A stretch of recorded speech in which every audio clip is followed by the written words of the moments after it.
తాకట్లో ఉన్న మీ బంగారాన్ని విడిపించి ఆ రోజు ఆన్లైన్ రేటుకి కొంటాం. Sharma gold company.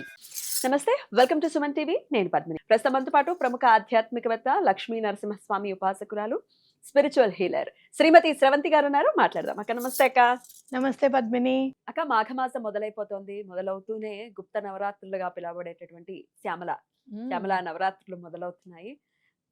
శ్యామల అన్న పేరే చాలా చాలా ప్రశాంతంగా అనిపిస్తుంది. ఉగ్రదేవత ఉగ్రదేవత అని ఎట్లా అనిపిస్తుంది, బాధ అనిపిస్తుంది. ఎందుకంటే రూపాన్ని సరస్వతి కదా, చాలా అందమైన స్వరూపం, మంగళకరమైనటువంటి స్వరూపం. చూస్తూనే ఉండాలనిపిస్తుంది శ్యామలమ్మని చూస్తే. అవును, అసలు అవును, చూస్తూనే ఉండాలనిపిస్తుంది. అయితే మరి ఈ గుప్త నవరాత్రులని, మరి శ్యామల అమ్మవారి అనుగ్రహాన్ని ఎలా పొందాలి? ఇప్పటి వరకు మేము ఎప్పుడు చేసుకోలేదు, లేకపోతే చేద్దామన్న తలంపు వస్తే అద్భుతమైనటువంటి యూట్యూబ్ పుణ్యమా అని చెప్పి ఒకళ్ళు చేయమంటారు, ఒకళ్ళు చేయొద్దంటారు. ఇట్లా రకరకాలు కన్ఫ్యూజన్ ఉంది మాకు. కానీ మనసు ఎందుకో చేస్తే బాగుండు కదా అనిపిస్తుంది. ఇట్లా రకరకాలుగా ఉంటాయి కదా, మరి ఎట్లా చేసుకోవచ్చా? మీరైతే ఏం చెప్తారు, చెప్పండి. తప్పకుండా చెప్తాను. మీకు ఇప్పుడు గుప్తము అంటే ఏంటనే దాని గురించి ఫస్ట్ చెప్తాను. రహస్యమైనది. మీరు చూస్తే లలితా సహస్రనామాల్లో కూడా హయగ్రీవాగస్య సంవాదే రహస్య సంవాదే అని వస్తుంది. రహస్యము అంటే ఏంటి అని అంటే అని మాత్రమే మనకు తెలుసు. రహస్యము అంటే ఏంటి అని అంటే, నువ్వు ఈ పూజ చేశావు అని చెప్పి అమ్మవారికి నీకు తప్పించి ఇంకొకళ్ళకి చెప్పాల్సిన అవసరం లేనిది అని అర్థం. నేను లలిత సహస్రం రోజు చదువుతానండి, నాకు చూడకుండానే వచ్చు. ప్రతి అర్థంతో నాకు చదువుతుంటేనే అమ్మవారు అక్కడ కనపడుతూ ఉంటుంది. ఇవి మనము మాట్లాడకూడని మాటలు అని ఆ కింద లైన్కి అర్థం. మనమేమనుకున్నాం, రహస్యం అంటే అయ్యి బాబోయ్ వాళ్ళిద్దరే, చదవకూడదు, ఇది చేయకూడదు అని చెప్పి మనం అనుకుంటున్నాం అనమాట. ఏదైనా సరే, ఏ పూజ అయినా సరే మీరు చూసుకుంటే కనుక, ఇంకేమైనా తాంత్రిక పూజలు లేదు, వామాచారాలు అవన్నీ ఉంటే కనుక, వామాచారం పూజల్లో కూడా కింద క్లియర్గా రాస్తారు పద్మిని, ఇది అవసరం ఉన్న మేరకే చేయాలి, అనవసరంగా ఎవరి మీదన్నా ప్రయోగిస్తే చేసిన వాడి ఇంట్లో వాళ్ళు పిచ్చివాళ్ళు అవుతారు, ఇంత క్లియర్ గా రాసి ఉంటుంది తెలుసా. అందుకే దాని జోలికి వెళ్ళారు ఆషామాషిగా. ఎప్పుడు అవి ఎందుకు మరి ఋషులు వామాచారాలు అవన్నీ ఎందుకు కనిపెట్టారు? శత్రువుల్ని సంహరించారు. శత్రు రాజ్యాలు ఉన్నాయి, ఉత్తి పుణ్యానికి మీద పడిపోతూ ఉంటాయి. అప్పుడు రాజుల కాలంలో బాగా ఉపయోగపడే రాజ్యాలు ఉంటాయి, మరి ఉత్తి పుణ్యానికి ఇవన్నీ మీద పడిపోతూ ఉంటాయి. అప్పుడు ఏం చేయాలి? దానికోసమని పెట్టినవి ఇవి, మనుషులు మనం దెబ్బలాడుకోవడానికి కాదు. కాబట్టి ఇవి ఖచ్చితంగా మనం నేర్చుకోవాల్సింది ఏంటంటే, రహస్యము అని అంటే నీకు అమ్మవారికి మాత్రమే, ఎవరు లేరు, ఇంకా నువ్వే అమ్మవారి దగ్గర. అలాగే శ్యామలమ్మ నవరాత్రులు చేస్తే ఫలితం ఏంటి చెప్పండి. అసలు ముందు నవరాత్రులు 4 నవరాత్రులు చెయ్యాలని ఉందండి నాకు అని అంటే, 4 నవరాత్రులు ఎప్పుడైతే నువ్వు చేస్తావో అమ్మవారికి అత్యంత సామీప్యత వస్తుంది. నేను 4 నవరాత్రులు చేద్దాము అని స్టార్ట్ చేసుకున్నప్పుడు వారాహిది చేశాను, శ్యామలమ్మది చేశాను, దసరా నవరాత్రులు చేశాను, వసంత నవరాత్రులు చేశాము. వెంటనే నాకు అమ్మవారు నాకు ఇచ్చిన వరం ఏంటంటే, దశమహావిద్యలు పూజ చేయడానికి నవరాత్రులు. చక్కగా లాస్ట్ జనవరి 2వ తారీఖు అదే దశమహావిద్యలు చేశాను. అంటే బోనస్ ఇస్తారు అమ్మవారు, తన గురించి తెలుసుకోవడానికి ఇంకా కొంచెం మనని ప్రేరేపిస్తారు. మీరు దశమహావిద్యలు కూడా ఒక్కొక్క అమ్మవారి గురించి మీకు చెప్తాను. అసలు ఎంత బాగా పూజించుకోవచ్చు దశమహావిద్యలు కూడా. అంటే మీకు ఉపదేశం ఉండాలి, కానీ తలుచుకోవడానికి ఉపదేశం అక్కర్లేదు. అమ్మవారిని చక్కగా ఆ రూపం ఏంటి, ఆ సారూప్యత ఏమిటి అనేది మీకు ఖచ్చితంగా అర్థమవుతుంది. కాబట్టి అమ్మవారిని ఎప్పుడు కూడా, శ్యామలమ్మ అంటే నాకు ఇంకా చాలా మమకారం. ఎందుకు అని అంటే, మాస్టర్ కే గారికి చదువుకోవాలి అంటే చాలా ఇంట్రెస్ట్. యూనివర్సిటీలో ఉంటే లెటర్ వస్తుంది, ఇచ్చారు, నువ్వు ఈ లోపల ఫీజు కట్టకపోతే నువ్వు వెళ్ళిపోవాలి యూనివర్సిటీ కాలేజ్. తండ్రికి లెటర్ రాస్తే, నా దగ్గర ఇప్పుడు డబ్బులు లేవు, నువ్వు సంచి సరంజామా సర్దుకుని వచ్చేసాయి అని అన్నారు.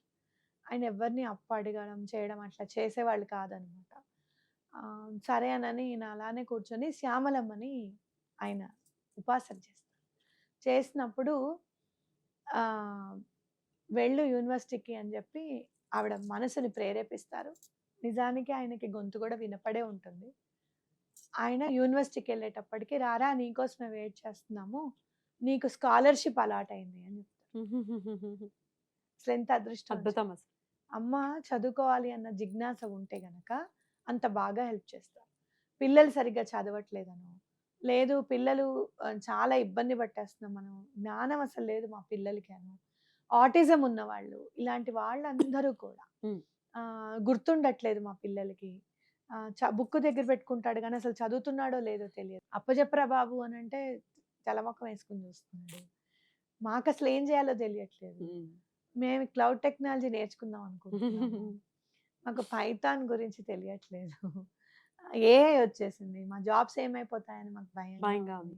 రాజ్యాధికారం కూడా అమ్మవారే ఆ, ఇస్తారు కదా. కాబట్టి ఇలాంటి ఉన్నా కూడా చక్కగా మీరు నవరాత్రులు చేయండి. అంటే అందరూ చేయాలి. అందరూ చేయాలి.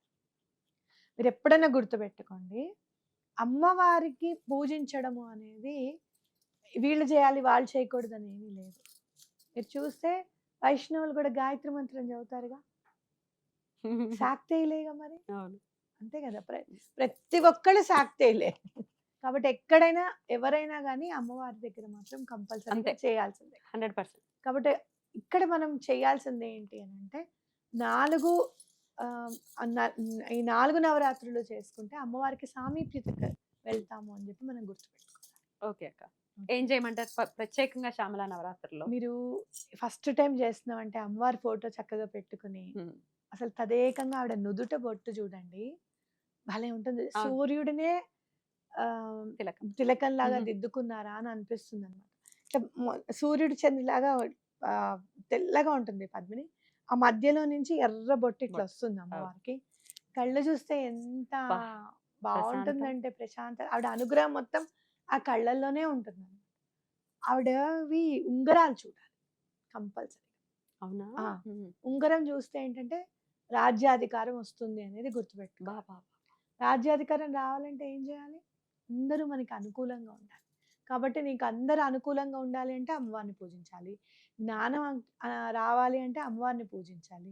ఇంకోటి చాలా ఇంపార్టెంట్ పాయింట్ ఏంటంటే ఈవిడ మంత్రిని దేవత, అంటే ప్రైమ్ మినిస్టర్ ఆఫ్ లలిత అమ్మవారు. సో లలితా పరభట్టారికా దేవి అని అంటే సుప్రీం పవర్ అని మనం చెప్పుకుంటున్నాం. నారాయణ దశాకృతి నఖముల చివరి నుంచి దశావతారాలు ఉద్భవింపజేసిన అమ్మవారు అని చెప్తున్నాం అన్నమాట. అవునా కదా? మరి ఇంకా సుప్రీం పవర్ ఆవిడ ఎవరిని పెట్టుకుందండి ప్రైమ్ మినిస్టర్గా? జ్ఞానానికి సంబంధించిన ఆవిడని పెట్టుకుంది. అంటే మనకి అడ్వైజ్లు ఇచ్చేవాళ్ళు ఎలా ఉండాలి? జ్ఞానవంతులై ఉండాలి. మనకి అడ్వైజ్ ఇచ్చిన వాళ్ళు జ్ఞానవంతులైతే అది సరైన సలహా అవుతుంది. అజ్ఞానులు ఇస్తే చెప్పుడు మాటలు అవుతాయి. ఓకే, ఈ చెప్పుడు మాటలు వినకూడదు మనము. అది చెప్పుడు మాట సలహానా అనేది మనం తెలుసుకోగలగాలి అని అంటే శ్యామలమ్మని పూజించాలి. లేదంటే ప్రతి ఒక్కళ్ళం కైకేయలమే అవుతాం. చిత్కారాలు అనుకుంటాం. అసలు ఎంత గొప్పవాడో ఒక కైకేయి పాపం. చాలా ఉన్న వాళ్ళందరిలోట ఆవిడ విపరీతమైన పూజలు చేసేవారట, చాలా తెలివైందిట, మళ్ళీ యుద్ధంలో ఈయనకి హెల్ప్ చేసేది. చాలా ఇష్టం రాముడు అంటే ప్రాణం. కౌసల్య కూడా అంత ప్రేమించదట పాపం. కౌసల్య రాముల వారికి చెప్తూ ఉంటుంది, ఆ రేంజ్ లో నేను ఎందుకు ఉండలేకపోయాను. ఒక్క మందర దుంపదేగా. కాబట్టి మనం ఏది ఉచిత సలహానో, ఏది సలహానో, ఏది చెప్పుడు మాటనో తెలుసుకోవాలన్న జ్ఞానం మనకి రావాలి అంటే అమ్మవారు అంటూ ఉండవలసిందే. అమ్మవారికి సంబంధించి అమ్మవారు బ్లూ కలర్ లో కూడా కనిపిస్తూ ఉంటారు, గ్రీన్ కలర్ లో కూడా కనిపిస్తారు. ఏ ఫోటో పెట్టుకోమంటారు? Blue colour. బ్లూవా? ఆకాశ తత్పరం అంతా అమ్మవారు. నీల సరస్వతి అని తారా అమ్మవారిని అంటారు. మళ్ళీ ఈవిడ గుడిని కూడా మాతంగి అని అంటారు. మీరు మాతంగి అన్న రూపంలో గ్రీన్ కలర్ కూడా కనిపిస్తూ ఉంటుంది. ఇక్కడ మీరు ఒక్కటే బ్లూ కలర్, ఈవిడకే మీరు పసుపు రాశారనుకో ఏమవుతుంది? గ్రీన్ అవుతుంది. ఆవిడే మధుర మీనాక్షి. అర్థమైందా నీకు? కాబట్టి ఇక్కడ అమ్మవారిని నీలం రంగులో కనుక మనం పూజిస్తే ఏంటి అని అంటే, మనం 5 ఎలిమెంట్స్ లో చూస్తే గనక ఆకాశ తత్వం అనేది మనం చూస్తున్నాం కాబట్టి నా మనసు కనిపించింది నీలం రంగులో అమ్మవారు, Hmm. ఎరుపు రంగు చీర. చీర కట్టుకొని ఉంటారు అమ్మవారు.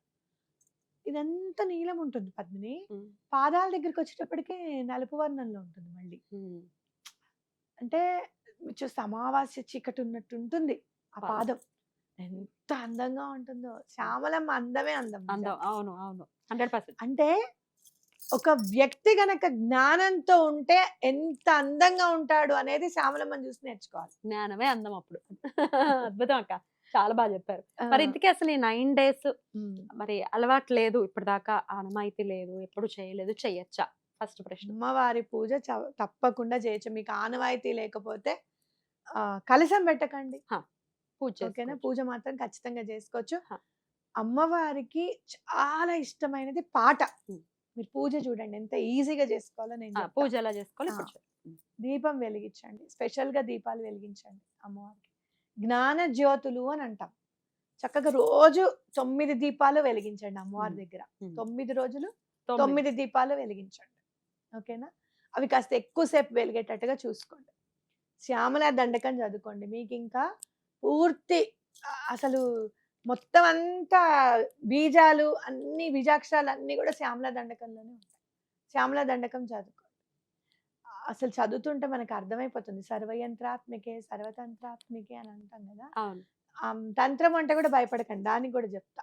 అది కూడా ఎగ్జాంపుల్ చెప్తాను, అవసరం ఉదాహరణ ఏంటి అనేది తెలుసు. ఇట్లా మీరు శ్యామల దండకం చదువుకోండి. Okay. అమ్మవారికి పువ్వులు సమర్పించండి, Mm. దండం పెట్టండి, నైవేద్యం రోజు చక్కగా అమ్మవారికి పెట్టండి. ఏ నైవేద్యం పెట్టమంటారు? పిల్లలకి ఏమి ఇష్టమో అది పెట్టండి. Mm. పిల్లలు ఇష్టంగా తినాలి కదా. అమ్మవారికి అన్నపరమాణం ఇష్టం పెట్టండి, గారెలు ఇష్టం పెట్టండి. ఇక్కడ గారెలు వేసేటప్పుడు చిల్లు పెట్టకూడదు, ఆహా. పూర్ణంగా ఉండాలి అమ్మవారికి పెట్టేటప్పుడు. Okay. మామూలుగా ఇలా రౌండ్గా ఇట్లా ఒత్తేసి వేయడం పొంగడం అన్నమాట. లాగా వేసేయాలి. వేసేయాలి. ఆ. కాబట్టి అట్లా ఏదైనా కానీ స్వీట్ ఒక హాట్ పెట్టండి అమ్మ. ఓకే. మీరు ఆ రోజు వండుకున్నది కూడా చక్కగా పెట్టచ్చు, స్నానం చేసి వండుకుంటే అదే మహానివేదనగా కూడా పెట్టుకోవచ్చు అనమాట. ఓకే. అయితే 9 రోజులు వీలు పడని వాళ్ళు 3 రోజులు లాస్ట్ 3 days మధ్యలో 3 days చేసుకోవచ్చా? తప్పకుండా చేసుకోవచ్చు. శుభ్రపరచడం అది ఎప్పుడు చేసుకోవాలక్క? ఇప్పుడు అమావాస్య అయిపోయిన తర్వాత మరి ముందు రోజు శుభ్రపరిచేసి అమావాస్య ఉంటుంది కదా. ఇక అమావాస్య రోజు క్లీన్ చేసుకుంటే ఆ రోజు నుంచే మనకి ఉమ్, అమావాస్య రోజు క్లీన్ చేసుకోరు కొంతమంది. అదే. నెక్స్ట్ డే మార్నింగ్ చేసుకొని ఆ రోజే నేనైతే ఏం చేస్తా అంటే కొంచెం పొద్దున్నే లేచేస్తాను. ఉమ్, ఆ రోజు పాడ్యం కొంచెం నాడే. ఫస్ట్ రోజు లేట్ అవుతుంది పూజ దగ్గర, కానీ ఉమ్. నాకు హాయిగా అనిపిస్తుంది. అమావాస్య రోజు కాకుండా నెక్స్ట్ నెక్స్ట్ డే చేస్తేనే. ఉమ్, నాకు హాయిగా అనిపిస్తుంది. ఉమ్. అమ్మవారిని చాలా దేదీప్యమానంగా చక్కగా పూజించండి. ఉమ్. జ్ఞానం అనేది మన జీవితాల్లోకి తప్పకుండా వస్తుంది. ఆ జ్ఞానం వచ్చింది అంటే లైట్ వచ్చేస్తున్నట్టే. ఇంకా శ్యామలా దండకం చదవని వాళ్ళు ఇంకేమైనా ప్రత్యామ్నాయం ఉందా? ఏదైనా చదువుకోవచ్చా? వినండి, ఉమ్. శ్యామల దండకం వినండి, నేర్చుకోండి. ప్రతి పిల్లవాడికి ప్రతి పిల్లకి ఇంట్లో శ్యామల దండకం అనేది రావాలి ఖచ్చితంగా. Right. ఎంతసేపు పడుతుందక్క చదువు? 15 minutes కంటే ఎక్కువ 15. ఏం పడదు. Right. ఈజీగానే ఉంటుంది. చక్కగా నేర్చేసుకొని కాళిదాస్ని నాకు కాళిదాస్ ఖర్చు అవుతుంటే అనిపిస్తుంది, కూర్చుని చెట్టు కొమ్మ మీద కూర్చొని దాన్నే నరుకుతూ బా. ఉంటాడట. వీడు కదా కూడా అక్కడ చూడు అసలు. అంటే ఒక మనిషికి కోపం ఉంటే ఇలా చేస్తారా అంటే నా జీవితంలో మొన్నే చూసా. అంటే ఎప్పుడు కూడా క్వశ్చన్ మార్క్స్ పెట్టుకోవద్దు, యూనివర్స్ తీర్చేస్తుంది ఆ డౌట్ అనిపిస్తుంది నాకైతే. నా రాజ్యంలో నేను చేసుకుంటాను పెళ్ళని అడుగుతాడు ఒకడు రాణిని, యువరాణిని. ఉమ్, యువరాణిని అడుగుతాడు. రాజు తిడతాడు, నువ్వు చేసుకోవడం ఏంటా, యువరాణి ఏంటనుకుంటున్నావు, ఎంత బాగా పూజలు చేసుకుంటుంది, ఎంత బాగా చదువుకుంది, అందగతే నా కూతురు, నీకేం ఇస్తాను రా అని అంటే, సరే నాకు కనీసం సంబంధం చూసే అవకాశాన్ని ఇవ్వండి అంటాడు. అంటే సరే అనుకుంటాడు ఈయన. వెళ్ళి ఈ కాళిదాసుని తీసుకొస్తాడు. ఇంతకంటే మూర్ఖుడు ఎవడు దొరకడు, వీడినిచ్చి పెళ్లి చేయాలని వాడిని శుభ్రంగా తయారు చేసి చాలా జ్ఞానవంతమైన వాడని చెప్పి పాపం పెళ్లి చేస్తారు. చేస్తే ఆవిడకి అర్థమైపోతుంది. మొదటి రోజు అమాయకుడు. మాట్లాడేటప్పుడు అమాయకుడు అని తెలుసు. తెలిసిపోతే బలన ఏం మాట్లాడకపోతే ఏం చేయమంటావు నన్ను అంటే, అక్కడికి వెళ్ళి దండం పెట్టుకొని అమ్మవారి గుడికి పంపిస్తుంది. అక్కడికి వెళ్ళి దండం పెట్టిన వెంటనే ఏడ్చేస్తాడు. పెళ్లి చేసావు, వెళ్ళాం ఒకటే ముందు గుడికి వెళ్ళి రమ్మంటోంది అంటే నాకేం తెలియదని అర్థమైపోయింది నా పెళ్ళానికి, నా భార్యకి మరి ఇప్పుడు ఏంటి అని అంటే ఆవిడ ఇస్తుంది అనమాట. అప్పటికప్పుడే ఆవిడ జ్ఞానాన్ని ప్రసాదిస్తుంది. కాబట్టి మనం- నాలుక మీద రాశారు ఆ, అంటారు కదా. ఏం కాదు. ఉమ్. అసలు అంటే అనుగ్రహము అని అంటే అట్లా ఉంటుంది.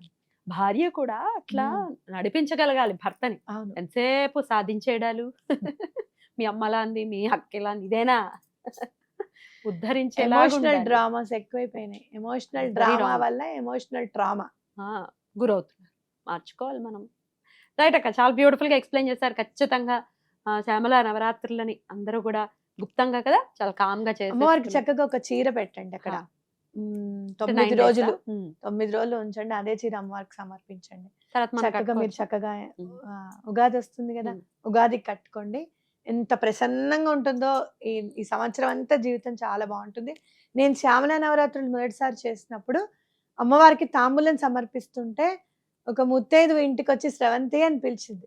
నాకు ఆశ్చర్యం అనిపించింది. వెంటనే నేను లేచి తాంబూలం ఆవిడకి కూడా ఇచ్చి పూజలో మళ్ళీ కూర్చున్నాను. Right. టైంకి వచ్చారు. అద్భుతం. చాలా బ్యూటిఫుల్ గా ఎక్స్ప్లెయిన్ చేశారక్క, కృతజ్ఞతలు. మరి ఆన్ దట్ నోట్ మనం కూడా అమ్మవారికి మనం తాంబూలాన్ని సమర్పించవచ్చు ఆ, ప్రతి పూజలో చక్కగా మీరు షోడశోపచార పూజ చేసుకుంటా అంటే మరీ మంచిది. చక్కగా ఇప్పుడు 16 ఉపచారాల పూజ, షోడశోపచారము అని అనడం రాకపోతే 16 ఉపచారముల పూజ ఇన్ తెలుగు ఆఫ్ శ్యామలాదేవి అని కొట్టండి గూగుల్లో, చక్కగా వచ్చేస్తాయి మీకు అన్ని. గూగుల్ తల్లి ఉంది మనల్ని ఆ. అమ్మల కన్నా అమ్మ గూగుల్ అమ్మ. అందరు అమ్మల రాహు గురించి అంటే మాటలా మరి అన్నిటినీ తీసుకొచ్చేస్తాడు ఆయన. మళ్ళీ అమ్మవారి పూజ కదా, ఆయన్ని కూడా కంట్రోల్ చేస్తాం. తీసుకొచ్చిన ఆయన్ని కూడా కంట్రోల్ చేస్తాం. అద్భుతం అక్క, చాలా బ్యూటిఫుల్ గా ఎక్స్ప్లెయిన్ చేశారు. కృతజ్ఞతలు అక్క. నమస్తే. నమస్తే.